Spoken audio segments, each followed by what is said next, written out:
நான் கேட்கிறேன், இந்த கூல் சுரேஷ் யாரு? இந்த வெக்கம் கிட்டவன் எதுக்கு இங்க வந்து நிக்கிறான்? கோமணத்தோட படத்தை பார்க்க போன நாய்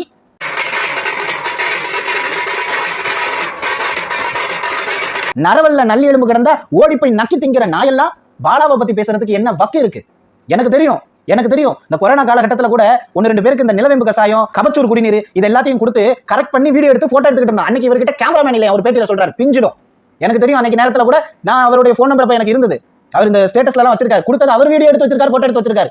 என்னமோ பாலா தான் அப்படி போட்ட மாதிரி. எங்க பாலா விளம்பர பிரியராவே இருந்துட்டு போட்டுங்க. எப்படி விளம்பர பிரியரா இருக்கிறான்? இந்த வாட்டர்மெலன் ஸ்டார் மாதிரி விளம்பர பிரியரா இருக்கானா? இல்லையே. முடிஞ்சதை கொடுக்குறான், அவனால ஏண்டதை கொடுக்குறான், ஏழாததை கொடுக்குறான், அள்ளி கொடுக்குறான். நல்ல மனுஷங்க, அவன் பணத்தை வாரி இறைக்கிறான் ஏழைகளுக்காக. அவன் எவ்வளவு சம்பாதிக்கிறான், அவன் பெரிய கோடீஸ்வரனா?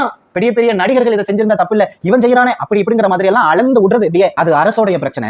உண்மையிலேயே அவன் தவறான வழியில இருந்து வந்த பணம் அப்படின்னா அதை அரசு கண்டுபிடிக்க போது அதுக்கப்புறம் பேசுவோம். நீங்களா வந்துட்டு முடிவு எடுத்துக்கிட்டு இப்படி முட்டிக்கிட்டு நின்னீங்கன்னா என்ன அர்த்தம்?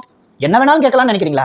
எங்க கொண்டு போய் யாரை இணைக்கிறீங்க? நான் தெரியாம கேட்கிறேன். ஒரு சாதாரண சின்னத்துறையினுடைய ஒரு நிகழ்ச்சிக்கு வரக்கூடிய ஒரு பர்ஃபார்மர், அந்த பையனை கொண்டுட்டு போய் அங்க இயக்கணும். அந்த பையனை எதுக்குங்க கொண்டு போய் இயக்கணும்? நான் தெரியாம கேட்கிறேன். எவ்வளவு பெரிய ஆர்டிஸ்ட் இருக்காங்க, எவ்வளவு பெரிய ஆட்கள் இருக்காங்க, வக்கீல்ஸ் இருக்காங்க, முக்கிய பிரமுகர்கள் இருக்காங்க, அரசியல் பின்பலம் கொண்ட ஆட்கள் இருக்காங்க, சில அரசியல்வாதியா இருக்காங்க. அவங்களை எல்லாம் விட்டுட்டு பாலா கிட்ட வந்துட்டு அமெரிக்கா வந்து நிக்க போதா? அறிவு இல்லையாங்க.